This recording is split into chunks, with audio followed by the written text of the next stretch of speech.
Palladium અમદાવાદમાં કુમાર સાનુની હાજરીથી ઉમટી ઉત્સાહ 15 નવેમ્બરે રાજપથ ક્લબમાં સદાબહાર સંગીતમય રાત્રિનો સુવર્ણ અવસર ભારતના સુપ્રસિદ્ધ અને દાયકાઓથી લાખો દિલોમાં સ્થાન ધરાવતા ગાયક કુમાર સાનુ આજે પેલેડિયમ અમદાવાદની મુલાકાતે આવ્યા હતા. તેમની આગમને મોલમાં સંગીત પ્રેમીઓ, મુલાકાતીઓ અને મીડિયામાં અલગ જ ઉત્સાહ જણાવ્યો હતો. મીડિયા સાથે વાતચીત દરમિયાન તેમણે અમદાવાદના લોકોના પ્રેમ અને પોતાની આવનારી લાइव કોન્સર્ટ અંગે આનંદ व्यक्त કર્યો.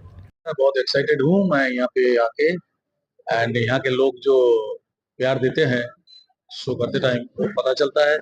बहुत वार्मथ है, बहुत हंसमुख लोग है एंड समझदार लोग भी है.